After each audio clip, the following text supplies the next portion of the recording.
हर्षवर्धन जी का एक super chat का सवाल है, मोदी जी ने शरद पवार की हालत मुगले आजम की अनारकली जैसी बना दी है। इसका विश्लेषण मैंने किया है करीब करीब कि कैसे शरद पवार का हाल हुआ है। और मैं बार बार कह रहा हूं, जिस फैक्ट को कोई छू नहीं रहा है, 14 दिन की पुलिस कस्टडी यदि नवाब मलिक के लिए मांगी गई है तो ये सामान्य मामला नहीं है। आने दिनों में वाले दिनों में आप याद कीजिएगा कि मैंने क्या कहा। 14 दिनों की एक बार पुलिस हिरासत पुलिस ने मांगी है, ईडी ने मांगी है, और 10 दिन की मिल गई है। एक साथ 10 दिन की पुलिस हिरासत जल्दी मिलती नहीं है। तय सी बात है कि 10 दिन बाद ईडी नवाब मलिक से और हिरासत मांगेगी नवाब मलिक के लिए। क्यों इतने दिन की पुलिस हिरासत का मतलब है कि ईडी को बहुत कुछ पता चल गया है इनके बारे में। और ये मामला, यकीन मानिए, इतना लंबा हिरासत जांच एजेंसी तभी लेती है जब वो राष्ट्र से जुड़ा हुआ मामला होता है। क्योंकि ऐसे चीज, मनी लॉन्ड्रिंग जैसे चीजों की पूछताछ के लिए 1 से 2 दिन काफी है। इतना थर्ड डिग्री इस्तेमाल किया जाता है कि 2 से 3 दिन में सब बता देते हैं। तो अभी तो जिसकी इतनी लंबी पुलिस हिरासत हो, वो जेल नहीं जाए तो संभव ही नहीं है। तो नवाब मलिक तिहाड़ी चिदम्बरम की तरह वहां भी जाएंगे। फिर पवार यदि टिफिन लेकर नहीं पहुंचेंगे नवाब मलिक के घर पे, नवाब मलिक के साथ जेल में, यदि पवार टिफिन लेकर नहीं पहुंचेंगे तो पवार की हाल सचमुच अनारकली वाली हो जाएगी। अब यहां भी और वहां भी, जैसे तिहाड़ी चिदम्बरम से मिलने के लिए सोनिया गांधी अपने दोनों पप्पू और पिंकी को भेजती थी, और साथ में अहमद पटेल को भी। आप कल्पना कीजिए कि कैसी बेबसी रही होगी सोनिया गांधी को कि तिहाड़ जेल में मिलने राहुल और प्रियंका जाते थे, आजम खान अलग टिफिन लेकर के जाते थे।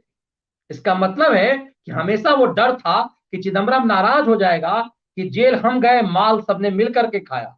इसी ढंग से हमेशा पवार को इस बात का डर है कि कहीं अनिल देशमुख पोल ना खोल, क्योंकि इतना माल यदि आया है महाअघाड़ी की सरकार में तो हिस्सा सिर्फ अनिल देशमुख और नवाब मलिक ने नहीं पाया होगा। सुप्रीम कोर्ट में भी 9 तारीख को इंटरेस्टिंग हियरिंग है, उस पर भी नजर रखिए। सचमुच शरद पवार की स्थिति अनारकली वाली होने वाली है।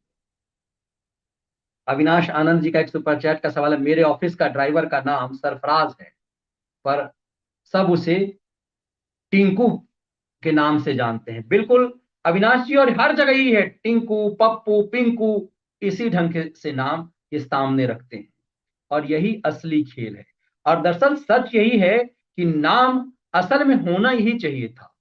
देश में दरअसल आपकी मजहबी पहचान अलग है। आप इंडोनेशिया में चले जाइए, इंडोनेशिया में देखिए उनके नाम जो है अरब कंट्री की तरह नहीं है। सुकर्नो, किसी भी उनके उनके उनका जो रामायण के प्रति आस्था अपने पंथ बदल देने के कारण नहीं बदला है। तो ये नाम सचमुच वही होना चाहिए जो यहाँ के नाम है, आपकी पहचान आपकी। लेकिन ये तब हो पाएगा जब आप इस मिट्टी के प्रति आपकी आस्था होगी। मजहब अलग होना कोई बड़ी बात नहीं है, आपकी पूजा पद्धति आपकी सोच है।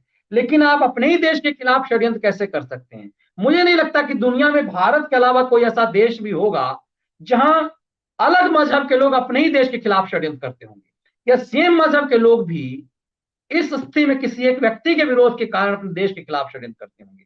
तो मूल मुद्दा ये है।